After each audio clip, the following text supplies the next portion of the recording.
Hello students, आज का topic है हमारा एनर्जी इन कैपेसिटर। इससे पहले हमने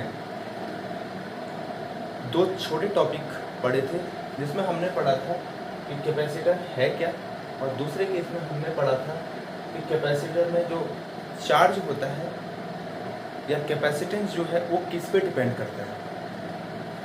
ओके, और अब तीसरा टॉपिक है हमारा एनर्जी इन कैपेसिटर, यानी कैपेसिटर कितनी एनर्जी को स्टोर कर सकता है और कैपेसिटर आखिर एनर्जी स्टोर करता कैसे है। ओके, पहले वाले में आपको पता है कि हमने कैपेसिटेंस के बारे में पढ़ा कि कैपेसिटेंस किस किस पे डिपेंड करता है और किस पे डिपेंड नहीं करता है।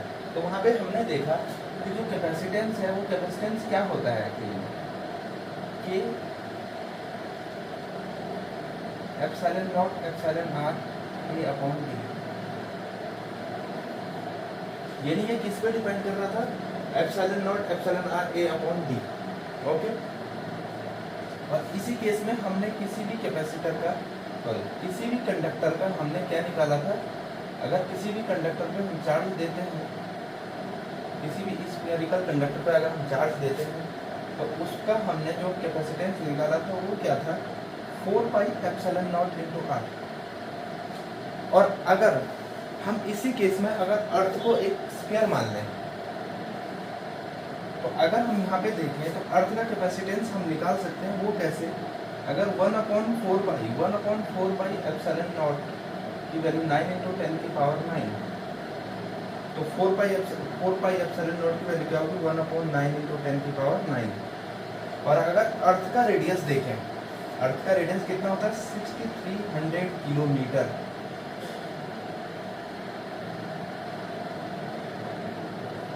6400 किलोमीटर इंटू 10⁻3, यानी अगर हम अर्थ का कैपेसिटेंस देखें तो वहाँ पे 4 पाई एप्सिलॉन नॉट की वैल्यू हमने रखी 1/9 × 10⁹, और यहाँ पे जो अर्थ का रेडियस है वो 6400 किलोमीटर होता है। तो किलोमीटर को हमने क्या कर दिया, मीटर में कन्वर्ट कर दिया। यहाँ से अपने पास 50 कट हो जाएंगे अपॉन 9 इंटू यहाँ पे हो जाएगा 10⁻4, तो 10⁻4 अगर ऊपर जाएगा तो माइनस का ये हो जाएगा। ओके, अगर हम इसको देखें 2 0 अगर हमने यहाँ पे बढ़ाया तो उसको 10⁻⁻6 कर सकते हैं। दिस इज फैरेड, इसको क्या बोलेंगे, फैरेड, क्योंकि कैपेसिटेंस की जो यूनिट है वो क्या होती है, फैरेड। अगर इसका देखें approximately 711 into 10⁻⁻6 farad equal to 711 micro farad. यानी अर्थ का अगर कैपेसिटेंस देखें तो बहुत ही स्मॉल होता है। अर्थ का जो कैपेसिटेंस है बहुत ही स्मॉल होता है, और आप जानते हैं C = Q/V। जब इसका कैपेसिटेंस बहुत छोटा हो जाता है तो इसका जो पोटेंशियल है वो बहुत बड़ा हो जाएगा। यानी हम किसी भी चीज़ को अब अर्थिंग करते हैं तो उसका कारण यही है क्योंकि अर्थ का जो कैपेसिटेंस है वो बहुत छोटा है, जिसके कारण उसका जो पोटेंशियल है वो बहुत बड़ा है। इसमें कितना भी चार्ज आप डाल दो कोई फर्क नहीं पड़ेगा।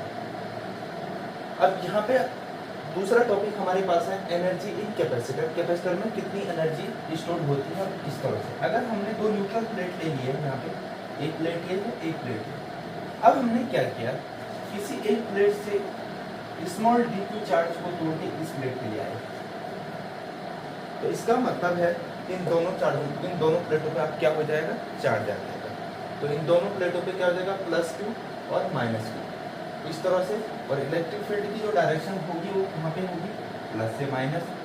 इसके बीच का जो डिस्टेंस है वो क्या है, स्मॉल d। अब यहाँ पे हमारे पास dW = V × dQ, dW = V × dQ। अब इसको भी देख लेते हैं कैसे, कि किस तरह से हमने ये चीज लिखी है। अब देखना आपने क्या पढ़ा है, W = फोर्स इनटू डिस्प्लेसमेंट, ये वाला फॉर्मूला आपने पढ़ा है। यहाँ पे जो है वो इलेक्ट्रिक फोर्स होगा, तो इलेक्ट्रिक फोर्स की वैल्यू क्या होती है भाई, Q × E × D। अब यहाँ पे देखना तो E × D क्या होता है, V, क्योंकि V = E × D, यानी potential difference = electric field into distance. Okay, तो W = क्या हो जाएगा, Q × V, यानी चार्ज इनटू पोटेंशियल। अगर हम यहाँ पे देखें तो तो यहाँ पे स्मॉल चार्ज, एक छोटा चार्ज तोड़ के हम इस प्लेट पे लाए तो हमारे पास इसका मतलब है स्मॉल वर्क डन होगा, लेकिन तो इसका जो पोटेंशियल है वो फिक्स है, यानी जो प्लेट पे हमने पोटेंशियल लगा रखा होगा वो फिक्स है, और चार्ज क्यू क्या है, वेरिएबल है, इसलिए हमने क्या करा डी क्यू।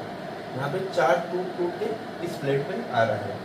अगर हम यहाँ पे देखें तो v की जो वैल्यू होती है q equal to C V, यानी अपने पास तो v equal to Q by C, तो v equal to Q by C हमने क्या कर लिया यहाँ पे कर दिया। अब हम इसका इंटीग्रेशन कर रहे हैं, तो integration D W C constant है तो बाहर आ जाएगा इंटीग्रेशन से q इंटू डी क्यू।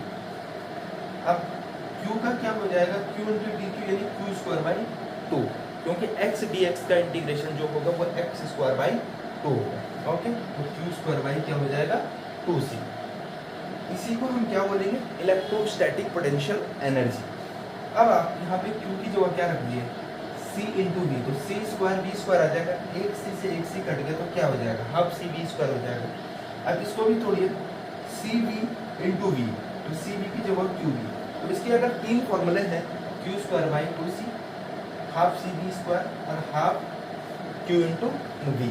अब देखिए फॉर्मूला लगाने का भी तरीका, अगर कहीं पे चार्ज और कैपेसिटेंस दे रखा होगा तो ये वाला फॉर्मूला लगा देंगे, कहीं पे कैपेसिटेंस इंटू पोटेंशियल अगर दे वोल्टेज दे रखा होगा तो ये वाला लगा देंगे, और कहीं पर चार्ज और वोल्टेज दे रखा होगा तो आप ये लगा सकते हैं। अब इसका दूसरा टॉपिक है, इसका दूसरा टॉपिक है अपने पास क्या, energy density. Energy density,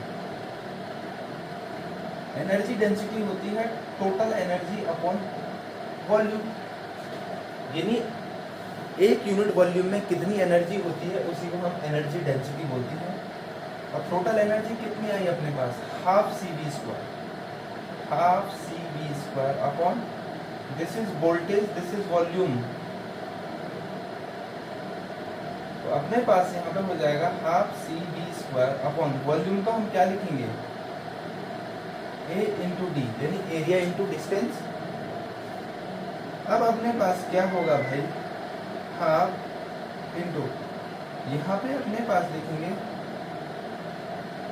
epsilon naught A upon T into V square, और वी की जगह हम क्या लिख सकते हैं v equal to E into D, यहाँ पे वी स्क्वायर की जगह होगा E square D square upon A into D, नीचे आ जाएगा। अब यहाँ पे जो चीज़ कट रहा है ए से ए तो कट जाएगा, एक बी एक बी एक, एनर्जी डेंसिटी क्या होगी half epsilon naught into V square. अब यहाँ पे आप देखिए तो जो एनर्जी थी वो चार्ज या कैपेसिटेंस पे डिपेंड कर रही, या कैपेसिटेंस वोल्टेज पे, या चार्ज और वोल्टेज पे। यहाँ पे जो इलेक्ट्रिक फील्ड है, सॉरी एनर्जी डेंसिटी वो इलेक्ट्रिक फील्ड पे डिपेंड कर रही है।